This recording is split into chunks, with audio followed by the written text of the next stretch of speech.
need the helper cells so much as the killer cells, so it changes the CD4s into CD8s. Okay, CD8s drop right down a number, and up go your CD8s. Your body is striking back. That's all it can mean. They've also found an enormous range. There are people climbing the Alps with CD4 cells in their blood. Oh, let me give you an example. Over 12 years ago, to challenge the idea that low T cells under 200 in and of itself could give you a diagnosis of AIDS, I tested the blood of all the people that I was training to do the New York City Marathon. We were within a week of doing the marathon. We've been training for 9 months. Vegetarians, no smoking, no drinking, no unhealthy sex, really healthy people. Every single one of us had under 200 T cells. That was what was happening.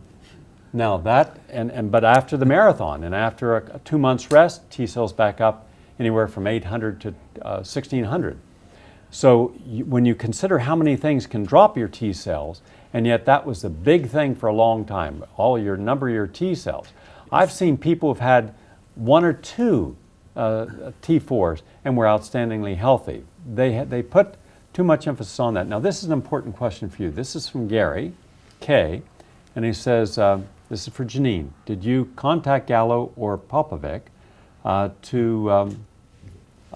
the documents discovery?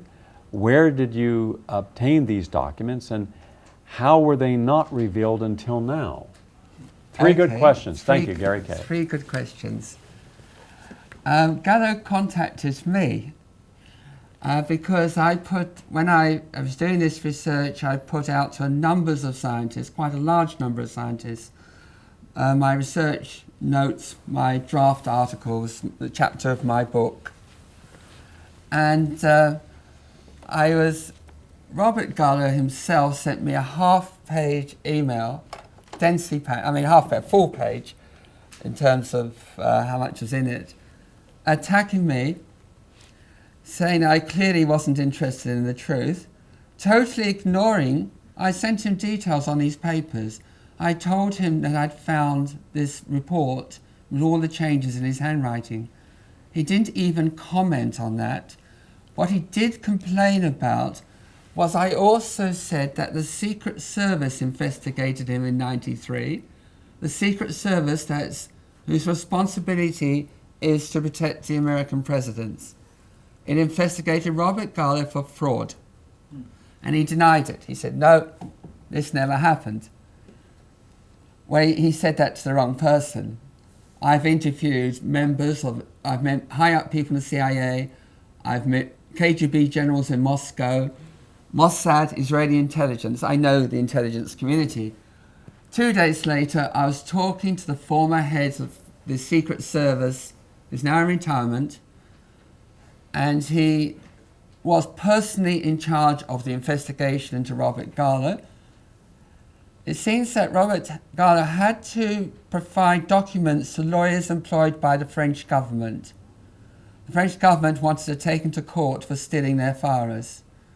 So, as the law goes, he had to provide laboratory documents. What the Secret Service did in their very fine laboratory in Washington was test these documents for forgery. And now these documents were each inside a cardboard, a file, a sort of cardboard file. And they found that they'd all been changed on the same date, leaving an impression on the outside of the file.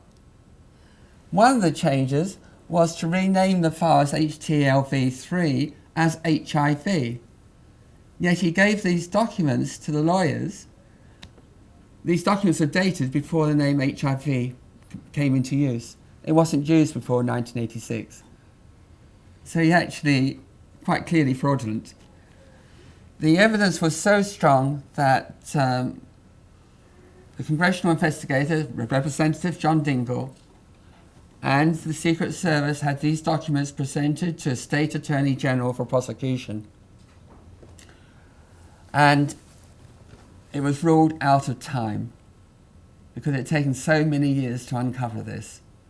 And therefore, on a technicality, as far as we can judge, he was not prosecuted for this particular fraud. But he is, I mean, that's what he said. I was never, he says an email to me, which I've reproduced in my book. Full, I don't believe in hiding anything. So the whole, not censored, the entire attack from him is in the book. And the Secret Service, the guys who will offer testimony, they will say that he's wrong. And I've told Robert Garland that. He has no response at all from him now. I haven't got in touch with Popovic. Popovic was offered a professorship in Robert Garland's new institute in Baltimore. Garland was basically told, I understand, as far as I know, he was told he had to leave the NIH after it was proved he had stolen the French virus. A year later, he set up in Baltimore the IHV, his own institute, not HIV, but altered around, where he is currently advising African governments financed by Bill Gates and the Defense Department. Just 2 years ago, he put out on his website that he got a new idea on HIV. He's still highly influential, this man. He's the guru of the HIV establishment.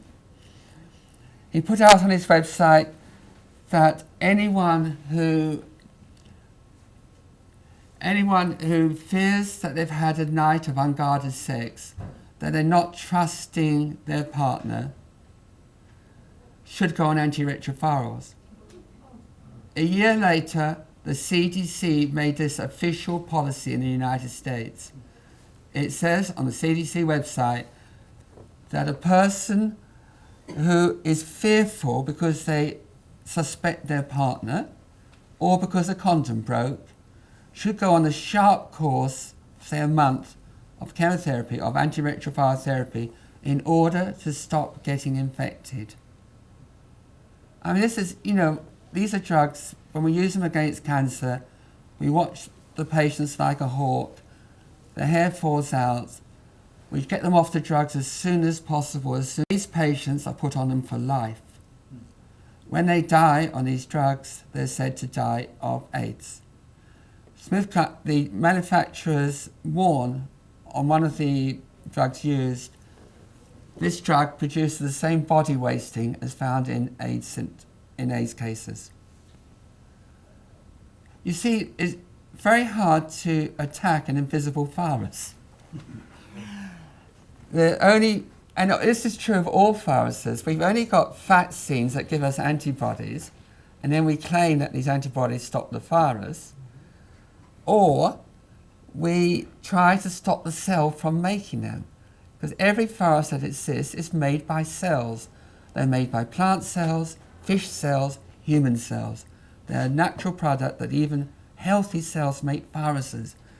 We're only now, leading biologists are now coming to understand why they do this.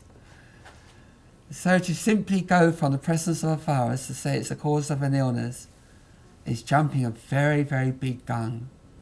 It's jumping a gorge. Because, see, our cells need to talk to each other. They need to send genetic codes from one to another. The wonderful Barbara McClintock, Nobel laureate, explained this. She was ridiculed at first. She's an inspiring woman in biology.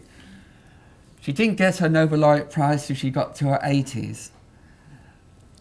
Because what she had said was that plant cells are intelligent. And when she gave her Nobel laureate speech, she explained what she meant. It seems that all cells, whether they're in us or in plants, are constantly sniffing their environment and changing their DNA to give themselves protection. So tobacco smoke, modern toxins go past, the cell changes its DNA to give itself protection. Every cell, from plant or human, has got 5 feet of DNA that's like gossamer. It's like very fine silk, and it's rolled into the tightest of ball in the center of every cell that exists. And this is leading biology. No one challenged it. 5 feet, tightly encoded in 4s. Computers encode in 2. So these long strands are packed with information. And today our evolutionary biologists are unraveling these codes, because these codes show how we evolved over the last few millions